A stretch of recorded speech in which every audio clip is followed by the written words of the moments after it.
One of the questions I often hear asked is, why is your council tax so high in Neath, yet the service you receive so poor? The answer to that question is extremely complicated but simple to understand. The reason your council tax is so high is because of an accumulation of negative value incidents or events that divert your financial contribution to the council away from the intended service they are meant to provide. I'll show you one such example from the most recent Neath Town Council meeting. If everybody's happy with that, I can work with Geraint and Kerry Ann to put in some quotes, go to tender, get some quotes in, and then the new administration come May will be ready to apply for it in June. Would that be okay with everybody? I agree. Yes, that's the way forward. Okay. Thank you very much. Item number 14 is agreement to allow Councillor Simon Oyle and Councillor Shane McMahon to have delegated powers to appoint a surveying practice to undertake a topographical survey of the Belfast Park to a limit of £500. This one has already been superseded because I've already had a quote in for the works of £1,100. So my limit of £500 has been blown out of the water. The reason for having a topographical survey is that it'll be a measured survey, and it will enable us to be able to better suit and fit into the park, the playground and the sports fields. I think it's important for two reasons. First reason is Manning Construction have pegged out their site boundaries for the garden walls of the new houses, and they are very close to the touchline of the existing rugby field. So we need to set out exactly where the boundary lines are and work out the best position and suitability for the sports pitches. So we can do that. The second one is within the playing field, within the playing area, the playground area, to work out where is best suited to put the new proposed playground equipment. So it is quite a sizable chunk of money, £1,100. But it is something that is needed and desperately needed so that we can design the next phase of what the transformation project looks like. Comments, Jeremy, please? Yeah, two things. It's going to have to be spent for all sorts of technical reasons and I'd say legal reasons for when any boundary is put down and laid down. So it's going to have to be spent because we don't want someone coming along and say, you could put it this way, put it that way. I'm sure there's very professional people who will say exactly where such rugby fields can be sited and playgrounds. That's what we're paying them for, and we'll have a little bit of legal background if anything should a bit skew with advice. We're not just doing it on a whim. But perhaps more importantly, I just like to put a marker down now, because I can see very near into the future when all the boundaries are down, football and rugby fields are changed. I can foresee that there's going to be a little bit of public relations difficulties when footballs and rugby balls are going to be going into the back gardens or into the front windows of people's houses, and those fields have been there for a long, long time.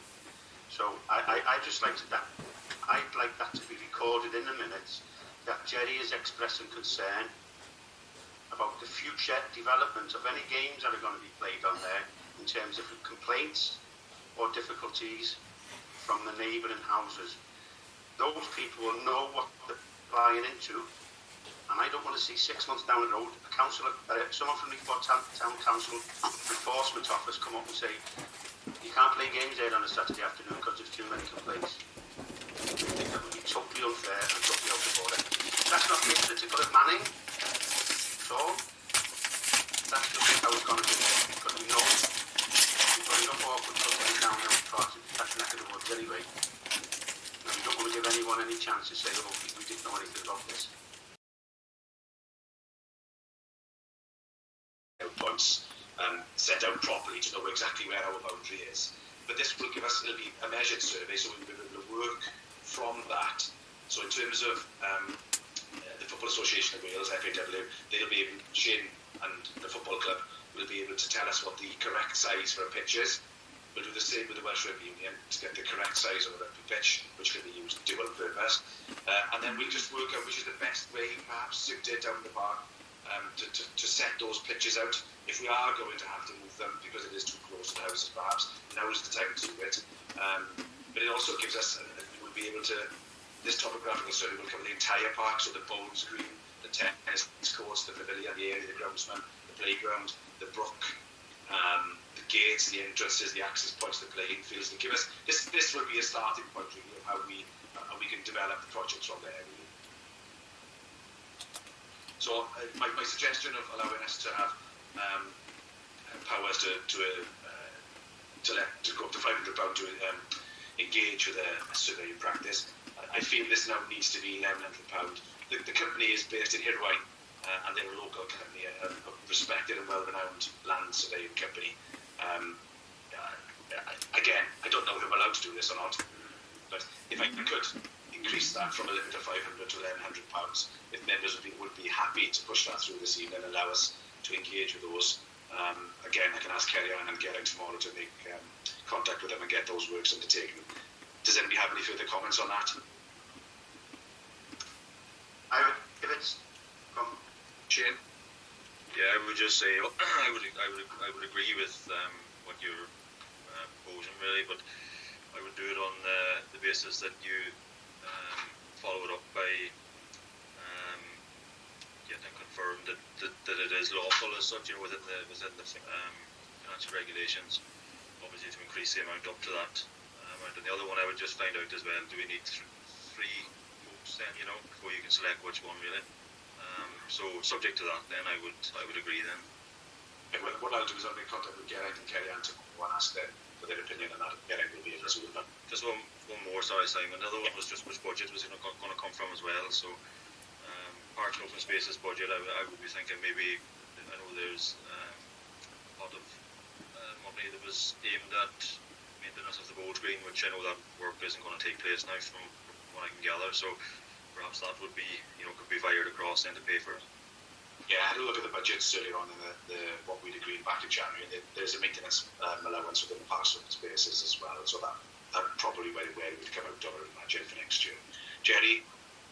No, I go along with that, Simon, as long as Shane says, all above board, legal and okay to do. Okay, well, I'll contact Kerry-Ann and Geraint tomorrow.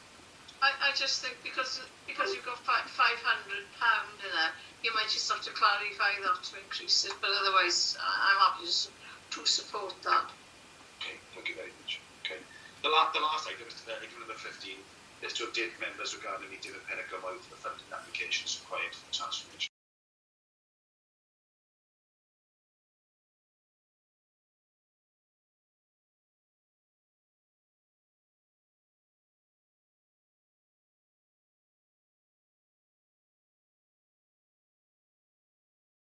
So you've just witnessed a negative value event.